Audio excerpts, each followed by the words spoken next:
All right, what's happening, y'all? It's me, your resident supervillain, Mr. J. Washington. The swaggy blerd, Winston A. Marshall. This is the review for Season 3, Episode 9 of Doom Patrol over on HBO Max. You know the drill by now.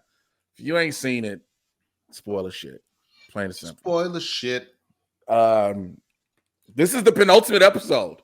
I did not know that until I could tell as things started to unfold. I won't lie. Like you can read it in all the actions where it's like, are we just gonna go for it, huh? We just gonna go for a mutated baby fucking up everybody in the Doom Patrol. Look, we're not going bit by bit. So this matter. They spent all the CGI budget. They was like, "Yo, we saving it for this episode."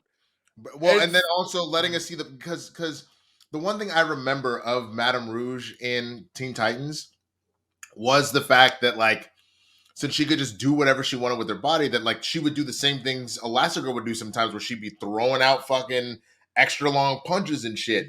So when she not only shape shifted into the baby, but then had her hand and her like, like running around, bro.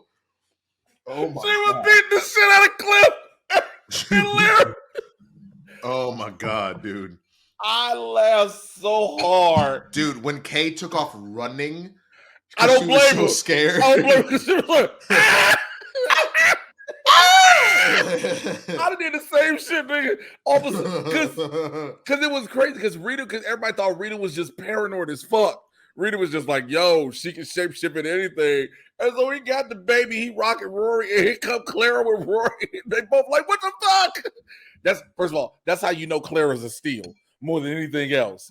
Why? Like, because she was chilling. Because, like, think about it. We've seen Cliff, research and find his daughter. But the moment the two of them was standing there, both holding baby Rory, both was like, what the fuck? Together at the same time. That's how you know. Also, look, I don't know. I know in this show a lot of times we talk about our love of Crazy Jane, as she's affectionately known as, and all the personalities. But god damn it, Riley Shanahan.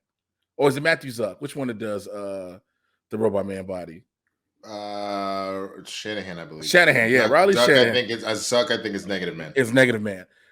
Riley Shanahan, between that and then Brendan Fraser with the, oh, hey, Lair Bear, and all that shit when he's holding, when Larry's dreaming, when all of a sudden when he's holding the larva and stuff, and he's like, all together. And then the fact at the end of the episode, which we'll talk about, how Brain has his body and his mug got on a full suit and he getting it. That's the best part, bro. He is dressed to the nines. Got the blazer on, the Afghan. It's ascot, nigga. It's ascot.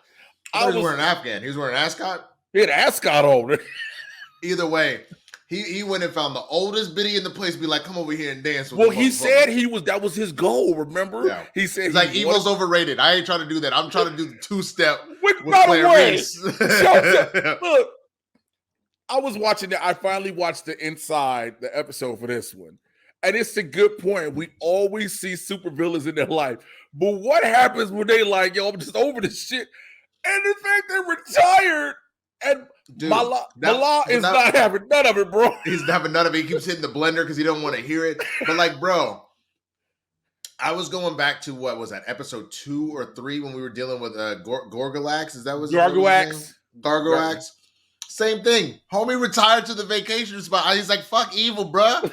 I'm living my best life. There's a hot tub here. I get wine and shit. I'm friends with everybody here. Like, I don't need to do evil no more.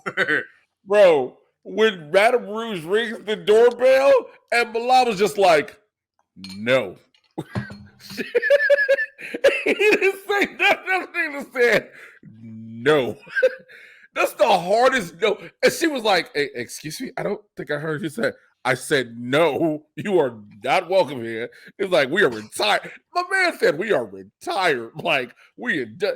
What that feels like, to be honest with you, that feels like, because obviously Mala and Brain are, they've been compatriots this whole time. It literally feels like a couple, and they're chilling there. And they're like, hey, we need you. No, we're done. No more honeypots.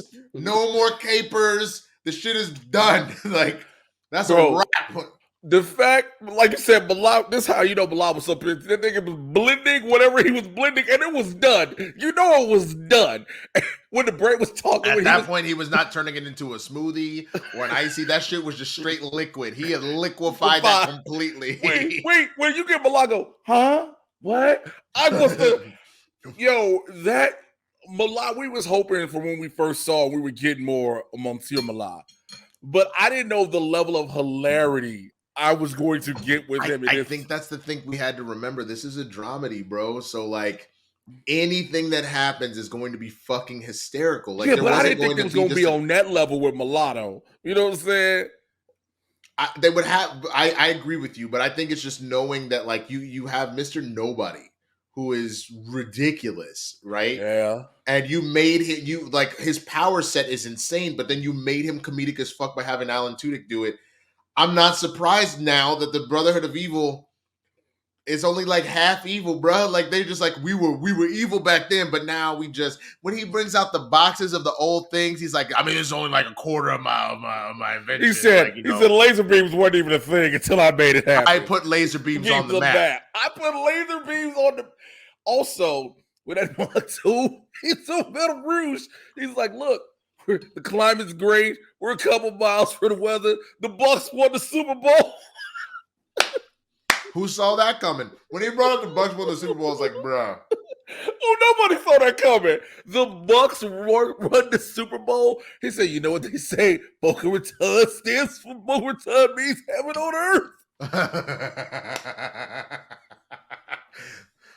Can I tell you why my dumbass was like, is that what it translates to? You really like, I didn't look it up. I just, in my mind, I just straight up was like, is that what it translates to? Like, it's rat mouth. It's rat mouth. Is that what it means? Yeah, Boca Raton. Boca is mouth. Raton is rat. Rat. Oh, do you know what Malat told Madame Rouge? What he said, "Fermez la bouche, femme démon." Shut your mouth, demon woman. I took French for 2 years, so I knew what he said. It was like, shut your mouth, demon woman. Wow. She was like, okay, ape. Like,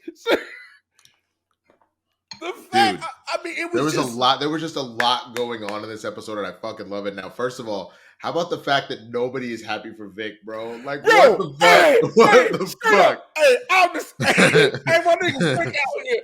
First of all, Javon Wade got cock swole for this. They was like, hey, bro, you ain't going to have no armor, no nothing. So you need to be out here in the gym. He is cock diesel. So he was like, I get to be here with them. Like, because, you know, normally he just has the cyborg vest and all that. So you see a little bit of muscle. That nigga was in the gym 8 months. He was like, I'm in this quarantine. I'm just going to do push-ups. When I was laughing about it, it's literally for 1.5 episodes, my nigga. Like, hey, that's like, how I would look good for 1.5 episodes, nigga. Like, I'm going to put on this fake scar down my spine. And hey. Well, I've heard that though, and I understand that. Obviously, the camera adds some weight to people just by the way the lenses work. But like Issa, for example, on Insecure, I heard that like knowing that they had sex scenes were coming up in Insecure, her like fitness and nutrition game was insane apparently, because she was like, I ain't gonna be doing those sex scenes looking crazy. So like, good for Javon. He was just like, look, man. He's like, look here, bruv. I've got an episode and a half to just go ahead and show him what I got. So I'm gonna fucking do it. Like, wait, what? Nigga? What? Okay, bro. I got an episode. I have to show him what I got. So here we go. Bitch, ain't no way. Ain't no fucking way.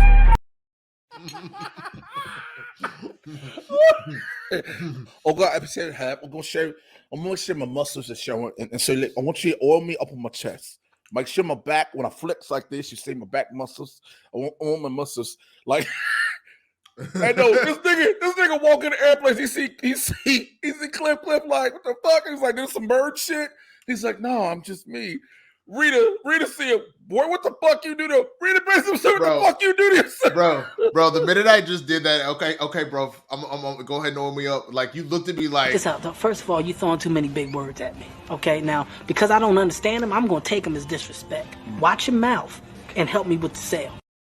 Nigga, Rita was like, because Rita out here like, You find out Rita is actually becoming more evil because her whole thing is she fueled by the loss of Malcolm. She don't give a shit about, and we find out now that I put two and two together at the last episode, Malcolm is the dude in the underworld.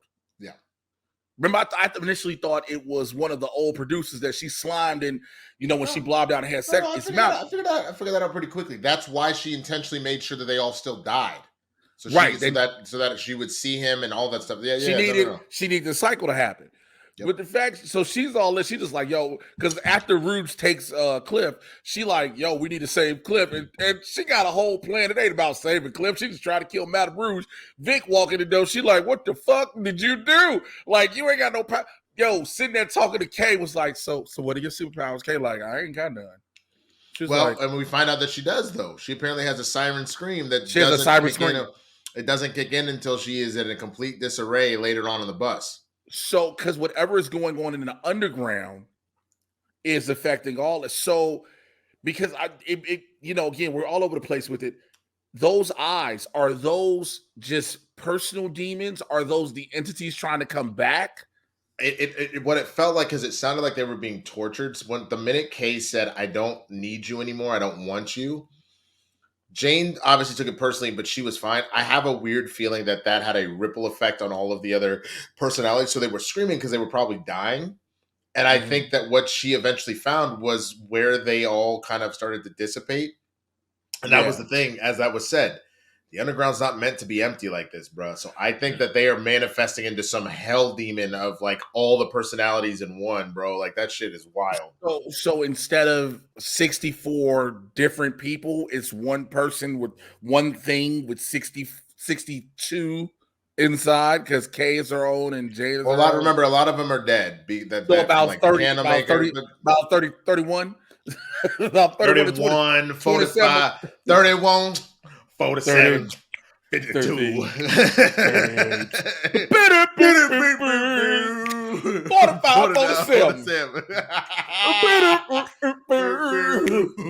45. Just hurry up and pay for the damn ticket, boy. So I that would be my guess. I think that all of the personalities, knowing that their time might be up and they were kind of like starting to dissolve, kind of fused into one thing, and they're about to fuck Kay up. They are not happy with the decision that she's done with them. And that's the thing. I think we were talking about this the last one, how Kay, as she grows up, and now once she got a chance to see what life is, she's like, oh, this is what life is. I can live on my own. But the fact she's going to have to accept that no matter what, she has to accept the fact she has these personalities. I think that's the only way now she can fully heal. Yeah. If that makes sense. You know what I'm saying? Yep. Like, yeah, you can be past your trauma. You're getting up. You're able to go up.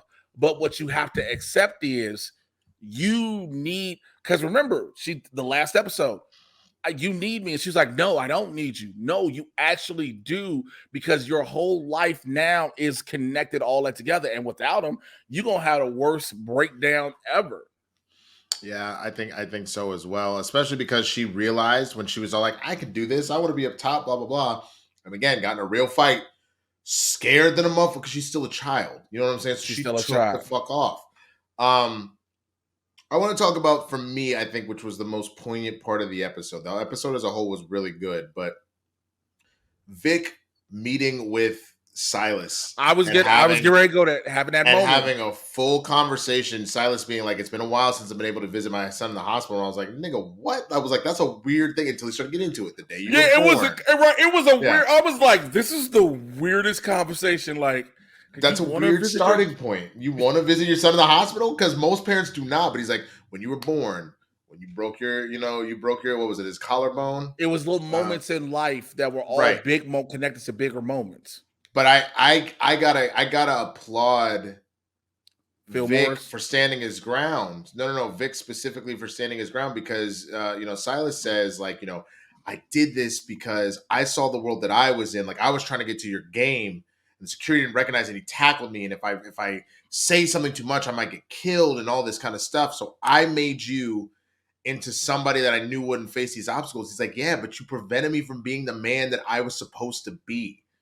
And I think that that's the big thing that speaks so clearly once again to black folks, especially black men, of this idea that we feel like we have to constantly neuter ourselves for white society because they deem us as a threat. And so for Vic to be like, bruh, you took away the opportunity for me to just be my fucking self, just so we can placate these fucking like fearful ass racist ass motherfuckers. Like, I didn't get to be me because of you. And he even told me like, why would I give a fuck what anybody thinks? Like, right. Woo. And then watching Silas take that and then just like that single tear, man, because he does realize he essentially, in a sense, made his son a sellout, partially because he knows he was trying to protect him, but that same guilt of like, fuck, I kind of fucked him up. Like it was I think it hit home for every black person that's had to figure out how to properly navigate and code switch through America, let alone I can't imagine what you as like a dad, but like what every black parent goes through about the fear of like, I just want my kid to be able to live the best life possible with the least amount of like bullshit. Mm-hmm. What did you think, man, as a father? I'm just curious. I understood because like he said, I'm trying to get to you, to your game. And there's a overweight, wheezing security guard. I've been working here. I'm here. There are going to be wings in this building named after me. But now you're questioning me, detaining me, all this. As a father, it's like you see that because you have moments you try to get to your child, or you're just not even, it doesn't even have to involve getting to your kids. For me, it's I've been pulled over all stupid shit, and I'm like, I just want to be able to see my kids after this. That's it. And of course, there are people who watch this and who've never been through that who always go, well, if you just follow all the rules and just see, that's listen. The thing. That's the stupid thing about that statement when people love to say that shit. Mm-hmm. Black people follow the rules all the fucking time and still get harassed. And so that's a consistent thing. And, you know, the thing about code switching and not being able to be who you are, it hit me on multiple levels. So the fact of being a father, seeing that, but also being in this industry. And I'm talking about not just the acting industry, in the nerd world, because as black men, you are expected to be a certain way to be accepted. You're expected to talk in a certain manner to be able to be considered safe, if that's the word. And when you just are like, yo, this is me, yo, there's this edge to me, if you will. There's this, everything isn't refined, or, you know, there's a hood element, but it still is professional. People get, like you said, they get scared. And so it happens outside of that. Vic now starting to see that due to everything with the sisterhood, everything with the flagellation, and now having his full skin, which is, I told you, it's just a matter of code. He said it. He's like, it's just underneath is all the prosthetics. But it's sure, but they're all gone. He doesn't have no. The weapon shit is gone, but the structure, all of it, grade, all of it, all of it, yeah, all of it's gone. But it can be put back basically because it's code. It can all be put back, and you see that when again, baby Madame Rouge jump out, this motherfucker like this, and he like, oh shit. They caught hands, bro, and then when they were like, we got to figure out where they are. Grid, give me the. I give him my laptop. But again, it's seeing what Silas, as a father, what any parent tries to do to protect their child. And yes, there is this thing of, unfortunately, you take away that choice, but until the child is old enough to understand about that choice to make, you have to do what you can to protect them. And especially, again, as a black parent in America, all bullshit aside, you have to. We talked about this on Blerds when we did our first town hall about the talk that parents have to have with their children. Black parents, only black parents have to really have this talk with their kids about every interaction with the police. And it's not just the whole, oh, be respectful. It's don't move, don't shake, be as stoic as possible, answer everything quickly. All these different things. And so that all ties into this with the why are you cyborg? Vic is learning why. He doesn't like it, Of course, yeah, he was like, you made me a sellout. He didn't try to Silas didn't fully try to make him a sellout. He tried to save him from the bullshit. And the funny thing is, I don't know about you, man, but there's such a 50-50 split on that, because I used to get clowned like all the time when I would come back here to LA and visit my cousins and whatnot. I would get clowned about it, be like, "Oh, you fucking Carlton nigga, you white boy, you all this, you all that," and it's like, so wait a minute, my parents, knowing that, coming back here and seeing how some of my family was living, where like they're barely holding on, violence happening out here, all that kind of stuff. You know what I'm saying? So my parents did everything in their power to try and give me a situation that was better than that. So I'm not in fear for my life, so that I can go out and do all the things that I could potentially want to do. And giving me those opportunities, people kind of slam me for it. So on the one hand, I like you said about Silas, I totally get why he did it. And that's essentially what it is. That was, I sent my son to a private school and he's taking French classes and he plays lacrosse type shit so that he can like whatever. And then all the other niggas are like, man, you ain't a real nigga, white boy. Like, you know what I'm saying? Like, that's kind of the weird balance here. And again, through the idea of robotics and prosthetics and everything else, we are exploring this divide that happens of how much of you gets to be the real you. How much are people, giving you shit for something that they really shouldn't? You know what I'm saying? Like, there's this weird dynamic that they address so beautifully in this entire season, but it kind of comes to a head with this conversation with his dad, man. And especially when he said, I look like how I'm supposed to look for the first time and whatever, and you can't even embrace me. You can't even embrace me, man. Wow. That right there, when he said, I look like how I'm supposed to look, and you can't even embrace me. And the crazy part is, this is great writing. Guess what happens? Silas doesn't. Because in some situations, you may have it where the parent is like, well, okay, come here, blah, blah, blah, blah, hug him up. And he still doesn't.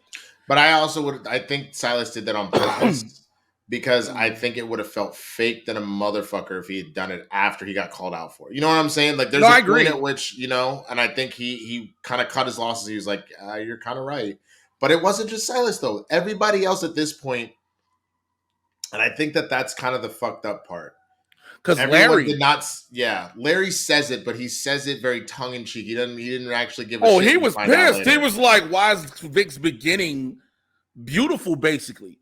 Vic's start over is him looking normal. Larry's start over is with a parasite that he doesn't realize yet is the negative spirit. Are we sure it's the negative spirit? I got a hunt. I'm pretty sure. I think if I saw it right, he glows in the next episode. I saw in the I have to check, but like the larva keeps turning red instead of that blue. It's turning red and keeps shocking him. Well, again, I'm just curious. Remember the bond that him and he even mentions it. You can feel my emotions. I can feel your emotions. Here's the thing. I don't think it's the negative spirit, bro. I think that is the love child of the negative spirit and Larry. I think that is the offspring of the two of them having bonded together this whole time. And it's now being born. Because remember, the negative spirit left. That motherfucker took off in space. Yeah, I honestly went back to the negative home. Yeah. I think that like whatever their symbiosis was, I think it created another life. And he literally birthed the child of him in the negative spirit. And that's what this is. But so now here's the question with that. And again, we'll find out in the next episode. Will this child be then go inside him? Because again, you see it glow up in the preview for the next episode, where he could be able to call it out. Because again, without it, without the spirit inside of him, right? He's slowly starting to die. Yeah, he slowly dies, but he's also just as, for lack of better words, useless as Vic and Kay. And even now, Cliff, who's in a fucking jar, who gets which this was a thing we talked about in the last review. The brain might have known a way to figure out how to stay. Again, he's been alive 70-something years in this moving ass Hoover vacuum tube.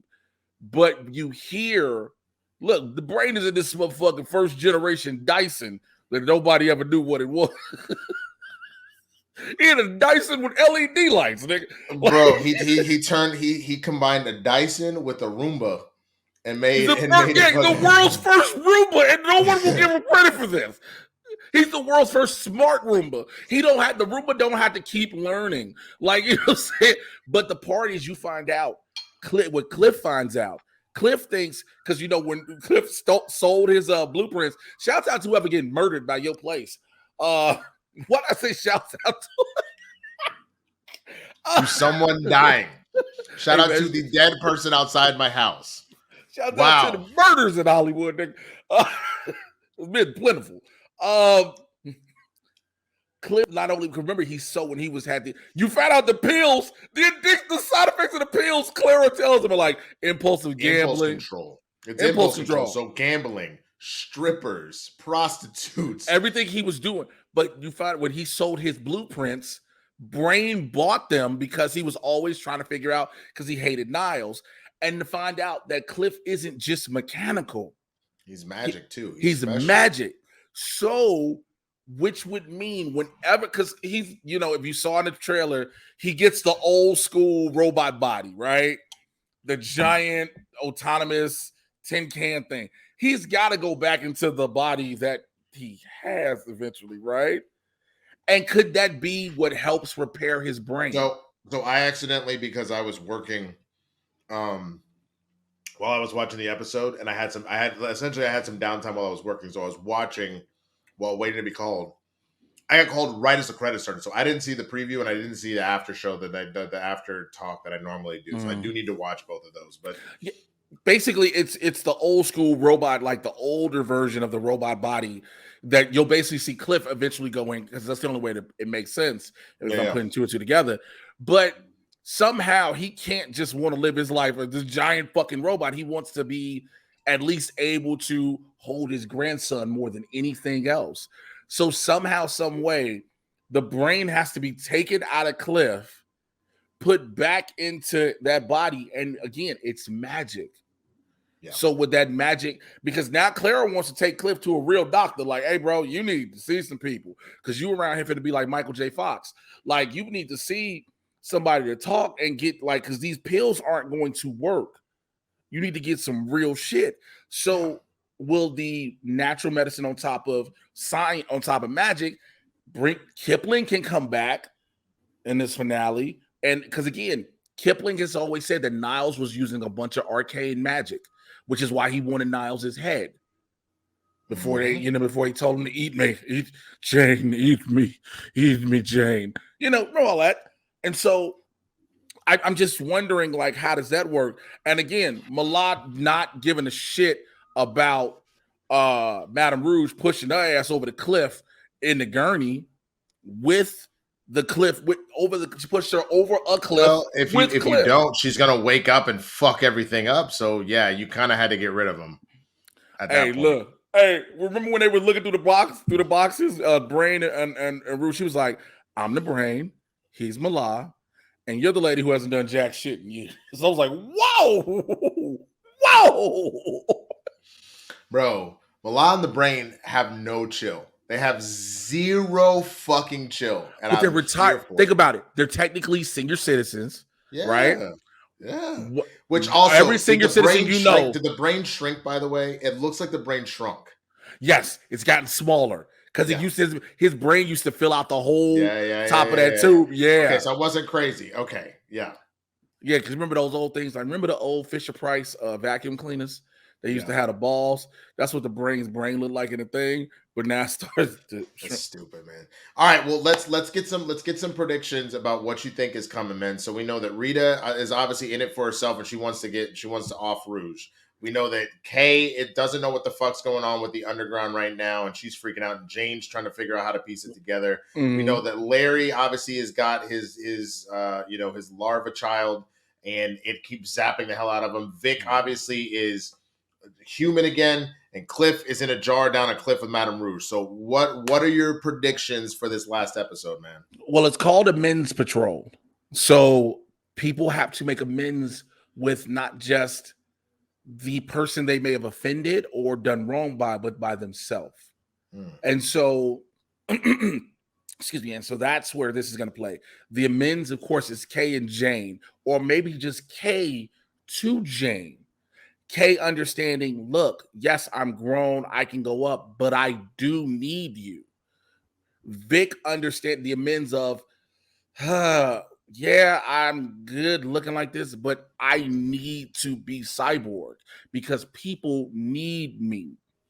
Cliff, I need to go get my shit together. You know what I'm saying? I'm trying to fight this off the wrong way. This potential Parkinson's, which again, he's not even been officially diagnosed. Yeah, which is what, again, that's what his daughter was trying to do, was to get him that doctor's appointment. So, Right. to make sure. But yeah, I mean, I think Rita's gonna need to make amends with the Doom Patrol because she very clearly was using them.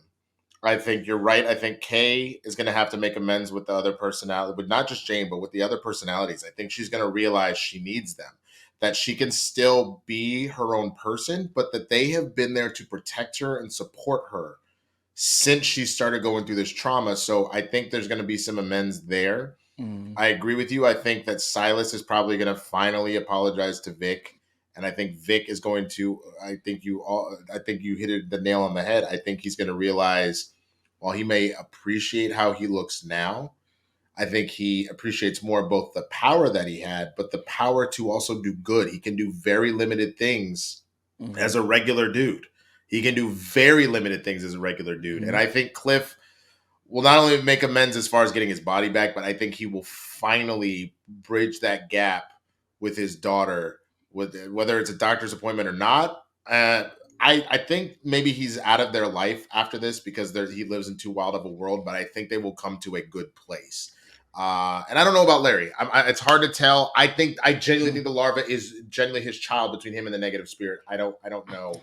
I mean, again, you might be right on it. You know what I'm saying? You might completely be right on it. That might be their love child, for lack of better words, that allows him the chance to be a parent again, a real parent.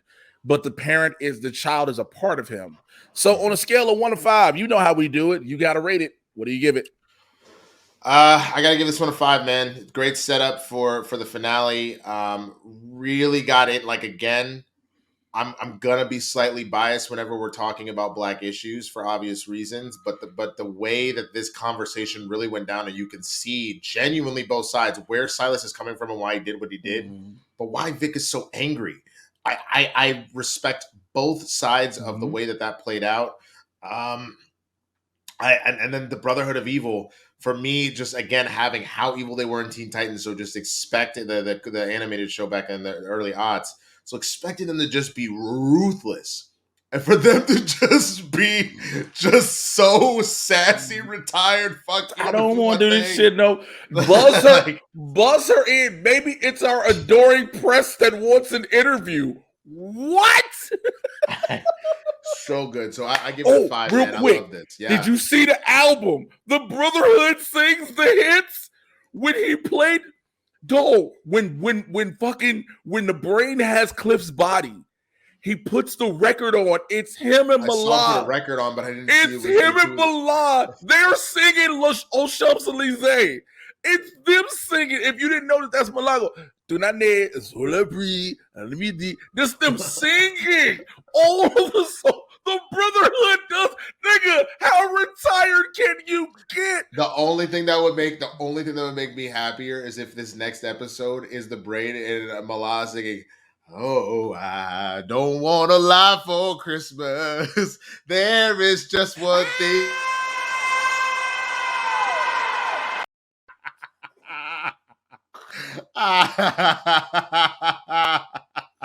All right, man. Well, what would you rate it out of 5, bro? Out of 5, I have to give it a 5. Again, Larry's journey has been an interesting one, but Cliff's, Vic's, and Jane's, and more so Vic's, because again, you don't give me a chance to be the man I was meant to be. Cyborg is the man you're meant to be. You just didn't want it. You just have to come to accept it. You've accepted it for the wrong reasons. You have to accept why. You have that hero's journey. You have to accept that was the man you were meant to be. Every hero has gone through some event that brought them to this moment. You know what I'm saying? To the moment of their heroism. Rita has to really apologize. Her memories are starting to come back, and she's got to let them know Just Look, even what she said, bro. Like the fact that she was like, "I got a new life. That you're not my family. You're not my life anymore." Like, bro, I get that she was back there for a minute, like 2 to 3 decades. I get that, but like these were your people when you had nothing. No, that's true. And the thing is, again, that time travel memory wipe. And like she told Larry, to you, it was a couple of days. To me, it's been decades. So of course, remember, she forgot about the Doom Patrol in the future. She had forgotten about them. So it's as harsh as it is. In the past? She had remember when she was in the past, she had forgotten about the present people. She didn't. No, I understand. But you said when she was in the future, I was like, she wasn't in the future. She was in the past. Well, I was just confused. You know what the hell? Look, I'm time traveling. I'm confused my damn self. But that's what it was. And so with her memory being gone, the sisterhood of Dada became her family. And so all she could think about is, I need to get this woman for destroying the sisterhood and killing the love of my life. You know what I'm saying? So again, I'm hoping on all end. We want to know what you think down below in the comments, man. First of all, let me say this to everybody that has been commenting on every single episode we've done that said they love this conversation, these conversations and whatnot. We appreciate y'all so much. Thank y'all a million folks. So please keep that going down below. Follow me, Twitter and Instagram, Mr. J Washington. Follow him at the Swaggy Blerd. Catch us both Tuesday and Thursday, 6 p.m. Pacific, 9 p.m. on the East Coast. Blerds in the Hood. YouTube.com, Twitch.tv, BLERDS, the letter N, THEHOOD. Holla at y'all for the season finale next week. Till then, take care. We out. Bye.